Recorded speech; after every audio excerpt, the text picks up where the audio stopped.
bonjour à tous, bonjour à mes frères et sœurs qui sont ici en présentiel, à nos enfants qui viennent de nous gratifier de ces versets bibliques qu'ils répètent et qu'ils connaissent par cœur, que le Seigneur fasse germer ces semences dans leur cœur afin que cela puisse produire quelque chose de bon en eux. C'est une joie d'être là encore ce matin, ensemble, pour louer notre Seigneur, pour l'adorer. Il le mérite tellement. Il est digne d'être élevé par nos voix chaque dimanche, j'ai envie de dire chaque jour. Je salue nos frères et sœurs qui sont connectés, qui sont à distance. Que la paix de Dieu vous soit multipliée et qu'elle soit de même pour nous ici qui sommes présents. C'est le moment d'écouter ce que Dieu a à nous dire encore ce dimanche, parce qu'il a toujours une portion pour chacun de nous, une parole de révélation, une parole qui va nous faire du bien, une parole qui va cheminer dans notre cœur tout au long de la semaine, j'ai envie de dire tout au long de notre vie. Alors ce matin, je vous invite à prendre la parole dans le livre des Actes, Actes des Apôtres, dans le chapitre 17, et nous lirons du verset 22 au verset 34. Actes, chapitre 17, verset 22 à 34. Que la parole de Dieu soit sanctifiée. Et pendant que vous cherchez cette référence, je vais prier. Père, je te rends grâce encore ce matin pour ta parole. Cette parole qui nous sanctifie, cette parole qui nous transforme, cette parole qui est la parole de vérité, cette parole qui est la parole de vie éternelle. Oui, nous venons à tes pieds encore ce matin pour entendre ce que tu as à nous dire. Toi, le vrai Dieu, celui auquel nous croyons. Nous voulons encore te connaître ce matin d'une manière spéciale. Alors viens nous parler, viens nous chuchoter à l'oreille, viens ouvrir nos cœurs, Seigneur, afin que, Père, ta parole y soit déposée, mais qu'elle transforme nos vies. Béni sois-tu, Père. Parle, alors tes enfants t'écoutent. Amen. Amen. Amen. Alors, Actes chapitre 17, versets 22 à 34. Le vrai Dieu. Qui est Dieu pour vous? Quel est le Dieu auquel vous croyez? Quel est le Dieu que vous adorez? C'est cela la question que nous pouvons nous poser ce matin. Souvent, on nous demande à nous chrétiens, c'est qui Dieu pour vous? Quel est votre Dieu? Qui est votre Dieu? On entend souvent cette question et parfois nous sommes limités dans nos réponses. Parfois nous disons juste, oui, je crois en Dieu. Je sais qu'il est Dieu. Je sais qu'il est mon Dieu. Et souvent on a du mal à argumenter, on a du mal à mettre du contenu dans cette réponse. Se contenter juste de dire je crois en Dieu, oui, c'est bien. Mais ça ne suffit pas et ça ne montre pas quel est ce Dieu, qui est ce Dieu. Et nous avons besoin, et c'est le message de ce matin, nous avons besoin de connaître le Dieu auquel nous croyons. Nous avons besoin de connaître le Dieu que nous adorons. Parce que c'est important. Pourquoi? Parce qu'il y a des faux dieux. Parce qu'il y a autour de nous et dans le monde des choses et d'autres qui ne sont pas des dieux, mais qui se présentent comme des dieux. Et c'est pour ça qu'il est important de connaître notre Dieu, le Dieu auquel nous croyons, de le connaître véritablement pour ne pas se tromper de Dieu. Et pour que nous ne nous égarions pas et que nous ne donnions pas notre adoration à de faux dieux ou à des choses qui ne sont pas des dieux. Nous avons besoin de connaître qui est notre Dieu. Et cette connaissance de Dieu a aussi un avantage.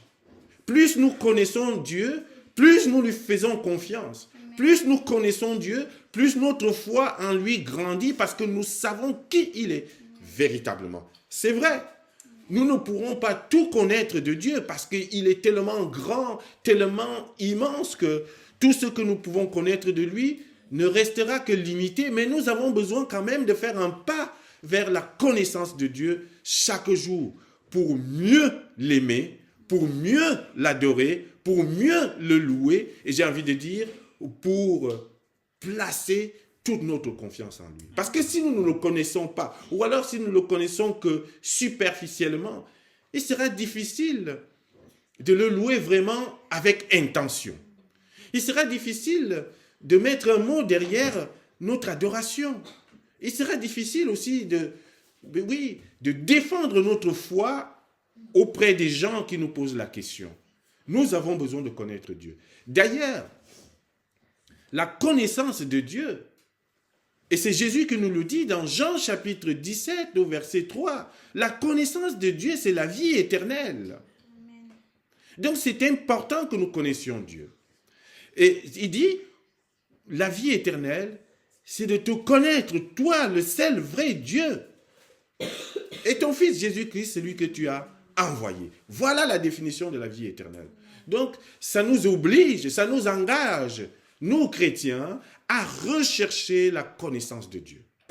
Et ça passe par quoi? Ça passe par la méditation de sa parole. Ça passe par les études bibliques, ça passe par les prédications que nous pouvons entendre les dimanches. Mais ça passe par tout simplement le fait de manger le rouleau. C'est cette expression que Dieu va utiliser en parlant à Ézéchiel. Il dit, mange le rouleau. En fait, médite la parole pour connaître qui est Dieu, pour connaître la volonté de Dieu. Et ainsi, en l'adorant, tu sauras qui tu adores.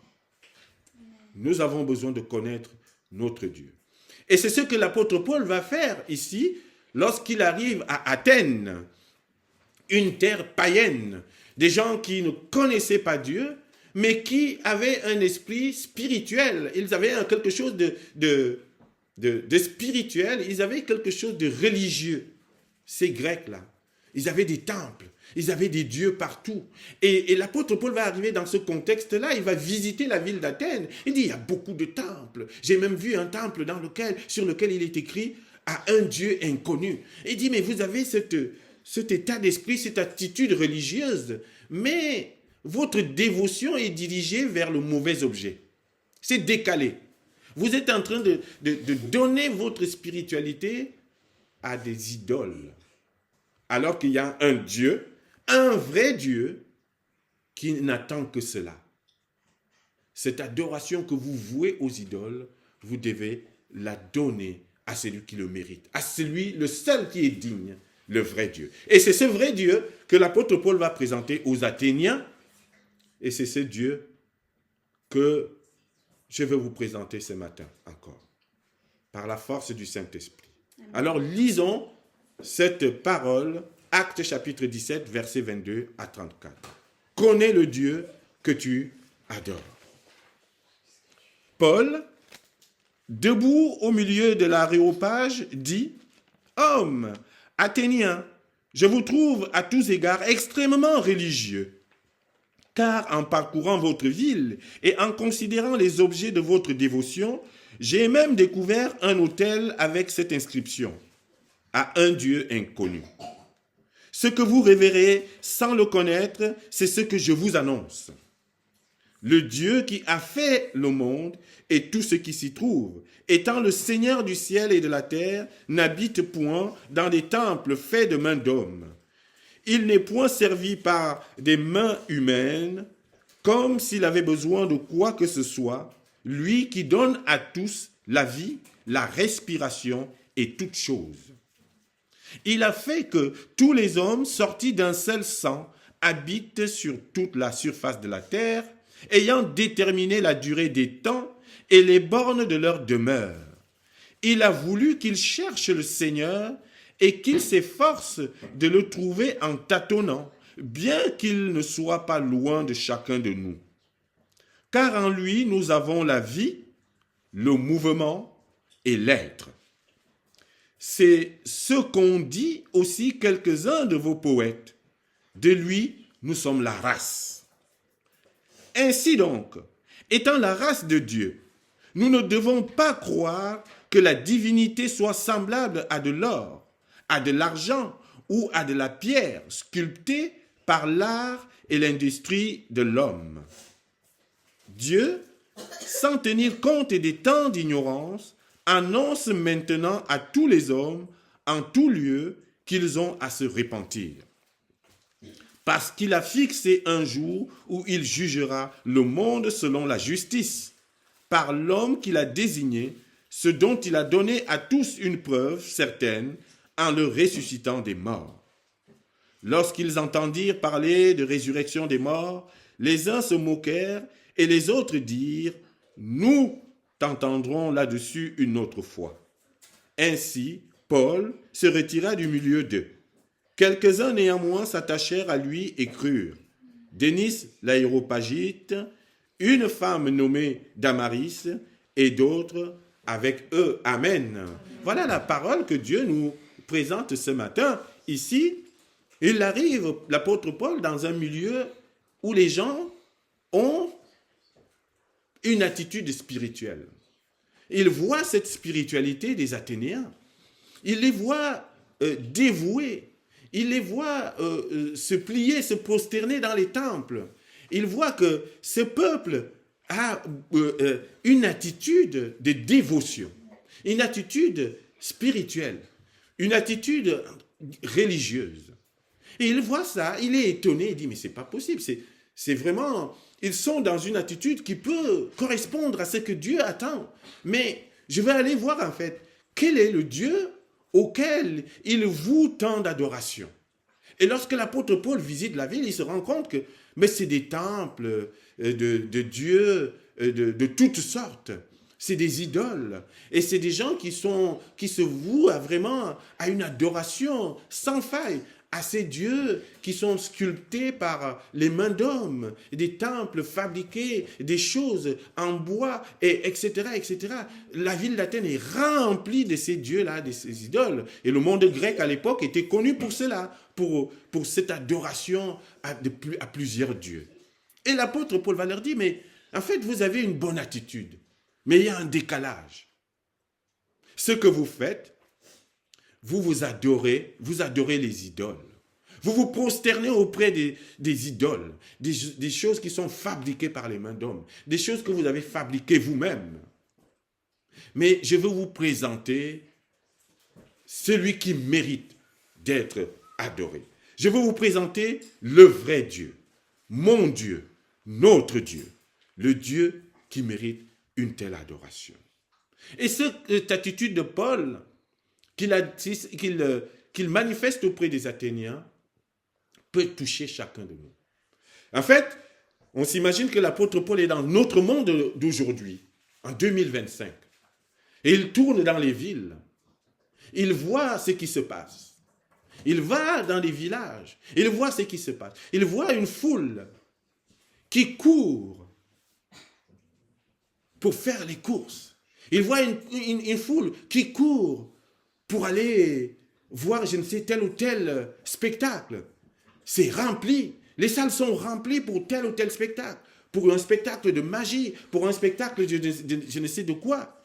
Il voit des gens qui courent après l'argent. Il voit des gens qui courent après le travail, qui n'en peuvent plus et qui ne jugent que par leur travail. Il voit des gens qui sont prêts à tout pour leur patron, parce qu'ils savent que leur vie tient à cela. Et l'apôtre Paul peut être étonné aussi, comme il a été à Athènes, s'il vient dans ce monde d'aujourd'hui. Il va se dire, oui, vous êtes attachés à des choses. Et je vois même qu'il y a une sorte de prosternation à ces choses, au travail, à l'argent, à la richesse, au bonheur, à plein de choses. Et c'est ça qui prend votre temps, c'est ça qui prend votre vie. Mais en fait, vous avez une attitude de spiritualité. Vous avez une attitude de dévotion à des choses. Mais en fait, vous vous trompez. Cette attitude que vous avez pour toutes ces choses, vous devez l'accorder au seul vrai Dieu qui mérite et qui est digne. En fait, le monde s'égare aujourd'hui parce que le monde s'est trompé de Dieu. Et la parole de ce matin a pour but de nous amener à connaître le seul vrai Dieu, pour nous éviter de tomber dans le piège du monde, pour nous éviter de tomber dans la prosternation devant des choses dont on pense qu'ils tiennent notre vie, parce qu'on a construit notre humanité là-dessus en disant que si tu n'as pas de travail, tu ne vis pas. Si tu n'as pas de maison, tu ne vis pas. Si tu n'es pas riche, tu es mort. Voilà les valeurs que le monde est en train de nous présenter Et nous sommes tombés en plein dedans, et nous sommes tombés dans quoi? Dans l'idolâtrie. On fait tout pour garder telle ou telle chose parce que c'est par cela que notre vie tient. Et ce que l'apôtre Paul va dire ici, c'est que aucune idole, aussi importante soit-il, ne peut te donner la vie. Alors il va présenter le vrai Dieu. Et il commence par dire, le vrai Dieu, notre Dieu, le Dieu auquel nous croyons, c'est le Dieu créateur. Il a créé toutes choses. Et c'est ce qu'il dit au verset 24 et 25. Il dit, le Dieu qui a fait le monde et tout ce qui s'y trouve, étant le Seigneur du ciel et de la terre, n'habite point dans les temples faits de mains d'hommes. Il n'est point servi par des mains humaines, comme s'il avait besoin de quoi que ce soit. Lui qui donne à tous la vie. Le Dieu auquel nous croyons, nous les chrétiens aujourd'hui, c'est cela que nous devons comprendre ce matin, c'est le Dieu créateur. Il est différent des idoles du monde. Il est différent des autres. Il a créé toutes choses. Au contraire des idoles du monde qui, eux, sont créées. Dieu a créé toutes choses. Et lui-même n'a pas été créé par quoi que ce soit. Et c'est ça la différence. Et toutes les autres choses sont créées par lui. Et d'autres choses sont même fabriquées par les mains d'hommes. Et ça, ce n'est pas Dieu, ça. Et ces choses qui sont fabriquées par les mains d'hommes ne méritent pas notre adoration. Ne méritent pas qu'on se prosterne devant ces statues, devant ces choses. Il faut voir combien le monde... Et c'est ça, en fait, qu'on voit. L'esprit, en fait, Dieu a donné à chaque être humain, moi je suis convaincu, une attitude spirituelle. Mais elle est détournée par l'adversaire souvent. Une attitude d'adoration, mais qui est détournée par l'adversaire. L'adversaire utilise l'attitude d'adoration que Dieu a mis dans chacun de nous pour justement détourner le monde afin qu'on l'adore lui et qu'on n'adore pas le vrai Dieu. Voyez comment le monde est dans l'effervescence devant un spectacle, devant une fête, je ne sais pas, la fête des citrons, la fête de je ne sais pas quoi, le carnaval de il faut voir combien les foules qui accourent vers ce genre de choses. Mais c'est une attitude en fait religieuse, c'est une attitude spirituelle, mais qui est dirigée vers le mauvais objet.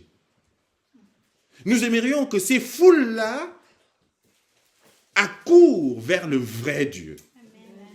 C'est cela que nous voulons. Et c'est ce que Dieu a fait. Il a donné un esprit d'adoration à chacun pour lui. Et l'adversaire a détourné. Oh, bien-aimés en Christ, nous devons connaître qui est notre Dieu. C'est le Dieu créateur. Alors si nous connaissons qu'il est créateur, il a créé toutes choses, alors nous allons d'autant mieux l'adorer.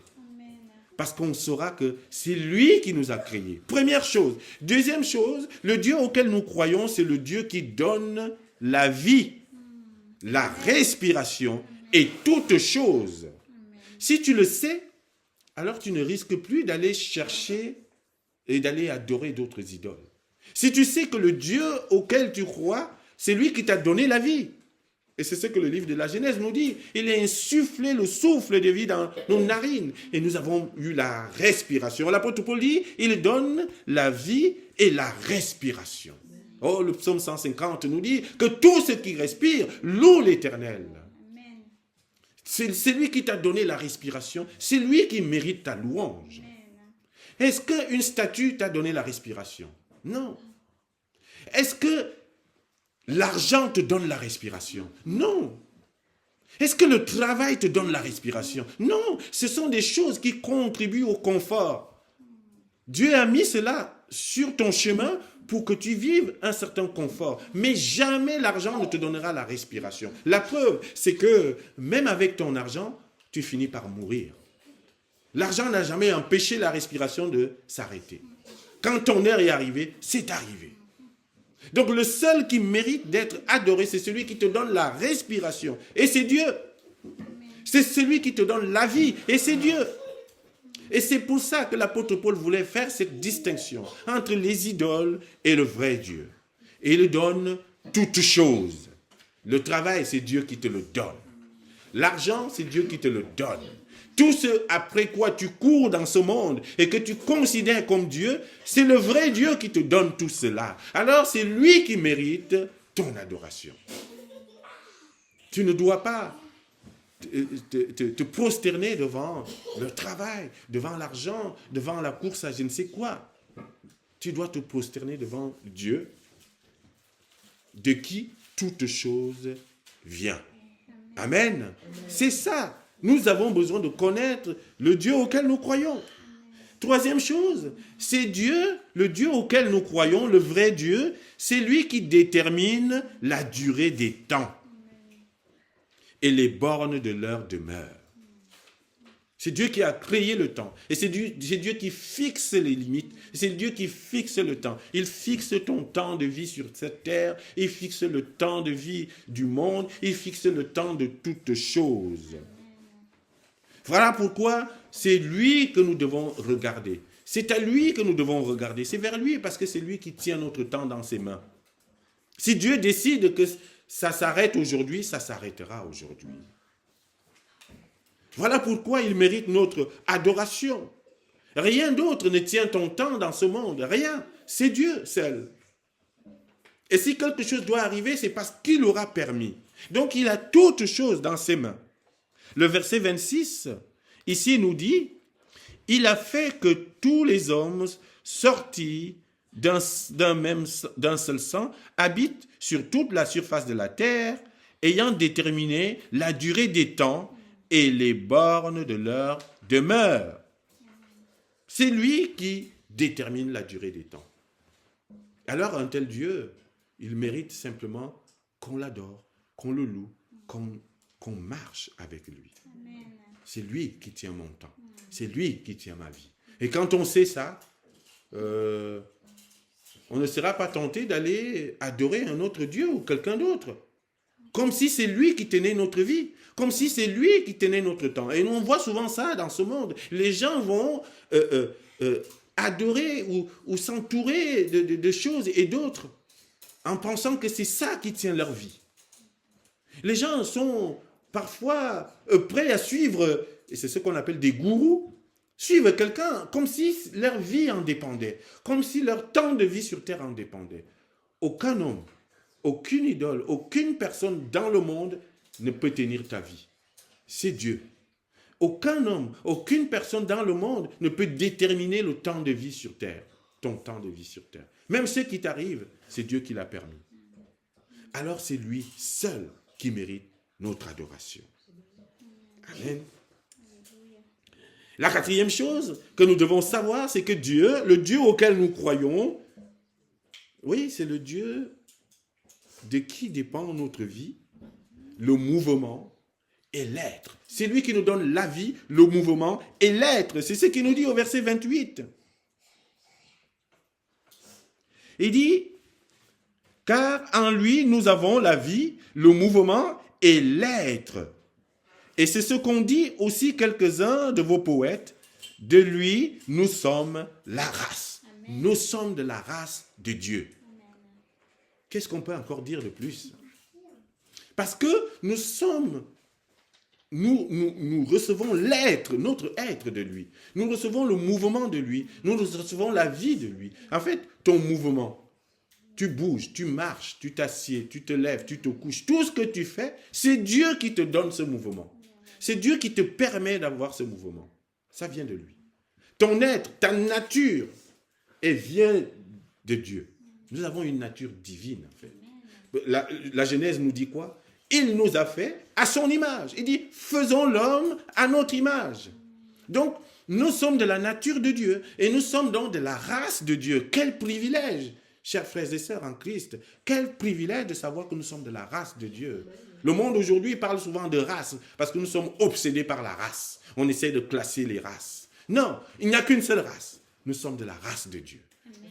En tant qu'être humain, créé par Dieu, nous sommes de la race de Dieu. Et c'est un privilège et c'est une grâce. Amen. Et donc, c'est lui que nous devons regarder. C'est le seul que nous devons, oui, adorer. Personne d'autre. Nous ne tenons de personne d'autre, nous tenons de Dieu. Quand je bouge le pied, c'est Dieu qui bouge mon pied. Quand je me lève, c'est Dieu qui lève, qui permet ce mouvement. Quand je marche, c'est lui qui permet. Et parfois, il peut permettre que ça se bloque. On a vu des gens qui, malheureusement, ne peuvent plus marcher. Mais il leur donne autre chose pour pouvoir compenser. Mais Dieu est là. Il est au contrôle. C'est pour ça que tous ces derniers temps, on revient sur les attributs de Dieu. Chaque mercredi à 20h30, lors de l'étude biblique, nous revenons sur les attributs de Dieu parce que nous avons besoin de connaître le Dieu auquel nous croyons afin de mieux l'adorer, afin de mieux l'aimer encore, afin de placer encore plus notre confiance en lui. Oui, c'est le seul. C'est de lui que dépend notre vie. Nous sommes de sa race. Oui, nous sommes un peuple de la race élue, nous dit l'apôtre Pierre. C'est ça, en fait. Et comment donc, étant de la race de Dieu, on peut se détourner de lui pour aller adorer d'autres dieux? C'est ce que l'apôtre Paul est en train de dire aux Athéniens. Non, nous sommes de la race de Dieu, vous êtes de la race de Dieu. Arrêtez d'aller vous prosterner devant des statues qui ont des yeux mais qui ne voient pas, qui ont des oreilles mais qui n'entendent pas, qui ont des bouches mais qui ne parlent pas. Mais nous avons un Dieu vivant de qui nous tenons la vie, qui nous donne la vie. Et Jésus-Christ viendra nous dire, je suis venu pour vous donner la vie et pour vous la donner en abondance. En abondance. Alors prenons cette vie que Dieu nous donne. Et louons-le. Louons-le. Que tout ce qui vit, que tout ce qui respire, loue l'Éternel. Voilà la parole. Voilà la parole. N'allez pas louer quelque chose, adorer quelque chose qui ne vous donne pas la vie, qui ne vous donne pas la respiration, qui ne vous donne pas l'être. Louez celui par qui vous avez l'être et la nature. Amen. Amen. Alors oui, en tant que membre de la race de Dieu, en tant que faisant partie de la race de Dieu, nous sommes tenus à une certaine conduite. Nous devons nous conduire comme les membres de la race de Dieu. Nous devons nous conduire d'une manière digne de la race de Dieu. Nous devons nous conduire d'une manière digne de ce que Dieu veut. Parce que nous sommes de la race de Dieu. Parce que nous tenons de Dieu. Alors nous devons nous conduire comme Dieu. Tel il est, tel vous êtes sur cette terre. Soyez miséricordieux comme votre Père est miséricordieux. Voilà ce que la parole nous dit. Soyez bons comme il est bon. Soyez saints comme il est saint. Oui, nous sommes de la race de Dieu, et donc nous tenons de lui et nous héritons de ce qu'il a et de ce qu'il partage avec nous. Et comme étant de la race de Dieu, nous devons nous comporter comme les enfants de Dieu. Le chrétien ne doit pas se conduire comme les gens du monde. Le chrétien ne doit pas se conduire comme quelqu'un qui ne tient pas de Dieu. Non, nous devons marcher selon la volonté de Dieu. Marcher par l'esprit, selon l'amour, la bienveillance, la patience, la fraternité, toutes ces valeurs. Comme Dieu est, nous devons être amour comme Dieu est amour. Nous devons marcher d'une manière, et c'est ce que l'apôtre Paul dit aux Éphésiens, d'une manière digne de notre vocation. Et notre vocation, elle est céleste. Nous sommes appelés à vivre dans le ciel avec Dieu. Alors, étant déjà sur terre, commençons déjà à marcher comme dans le royaume des cieux. Amen. Vivre sur terre comme dans le ciel. C'est comme ça notre mission. Et c'est cela notre devise, nous en tant que chrétiens, étant de la race de Dieu. Que le Seigneur nous aide à vivre comme les enfants de Dieu. Alors les enfants de Dieu, ils vivent comment?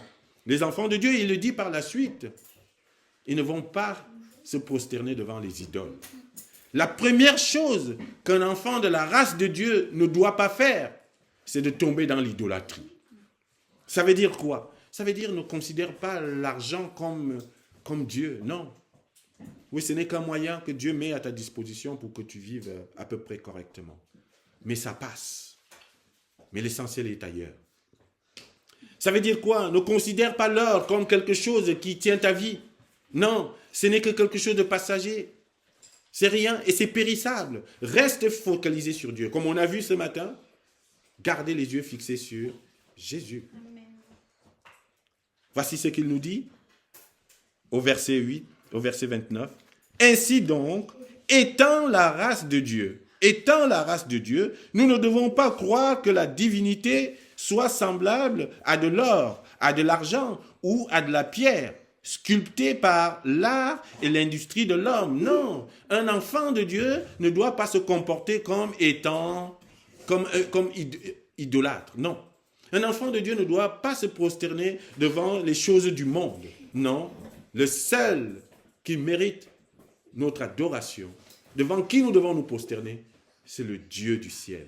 C'est lui qui a créé le ciel et la terre. C'est Adonai. C'est Jireh. C'est le Dieu Rapha. C'est ce Dieu-là, de toute éternité. C'est lui qui mérite notre adoration. Pas les choses du monde qui se transforment en idoles. Oui, que le Seigneur nous aide à garder nos yeux fixés sur lui et lui seul.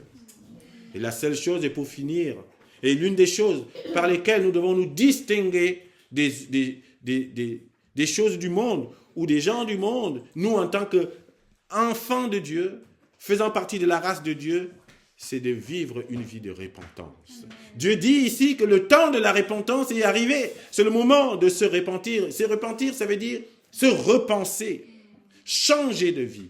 Et se dire, oui, fini mon ancienne vie, fini ma mauvaise vie, fini mes mauvaises choses que je faisais par le passé. Je décide maintenant de changer et de marcher selon la volonté de Dieu, de marcher comme un enfant qui fait partie de la race de Dieu. C'est-à-dire marcher dans l'amour, marcher dans la paix, marcher dans la patience, marcher dans les valeurs de Dieu. C'est cela la repentance, c'est se reconnaître pécheur et dire, Seigneur, oui, je sais que je suis tombé, mais je décide aujourd'hui de changer. Si j'ai fait mal à quelqu'un, je demande pardon aujourd'hui et je reprends le chemin de Jésus. Et Dieu t'accordera ce pardon. C'est là la repentance. Et pourquoi c'est le temps de la repentance? Pourquoi Dieu déclare que c'est le moment de la repentance? Parce que le jour de la fin est proche. Le jour du jugement est proche. Le jour où Christ, celui qu'il a choisi comme le juste juge, viendra juger, il est proche. Alors il faudra qu'on arrive à ce jour étant des hommes et des femmes repentants, étant des hommes et des femmes qui ont vécu une vie de repentance, étant des hommes et des femmes qui ont décidé de changer et de marcher sur le chemin de Dieu. C'est comme ça que nous allons nous présenter devant ce tribunal. Alors oui, nous n'aurons pas peur de ce jugement parce que nous aurons choisi le camp de Dieu. Dieu, verset 30, sans tenir compte des temps d'ignorance, annonce maintenant à tous les hommes, il dit bien maintenant, il annonce maintenant à tous les hommes en tout lieu qu'ils ont à se repentir. Repentez-vous, car le royaume des cieux est proche. Il s'est approché. Repentez-vous, car le jour du jugement est proche. Repentez-vous, car le jour du tribunal de Christ arrive. Et il faudra qu'on paraisse devant ce tribunal pur et irréprochable. Et cela passe par la repentance. Que le Seigneur nous aide. Et c'est Christ qui sera le juste juge. Parce qu'il a fixé un jour où il jugera le monde selon la justice par l'homme qu'il a désigné et dont il a donné à tous une preuve certaine en le ressuscitant des morts. Cet homme, c'est Jésus-Christ. Alors, il est temps de se repentir parce que le jour de la fin est proche. Alors, je vous l'aurais dit, je vous aurais averti, c'est maintenant le temps de la repentance. Faites-le avant qu'il ne soit trop tard. Que le Seigneur nous aide. Amen.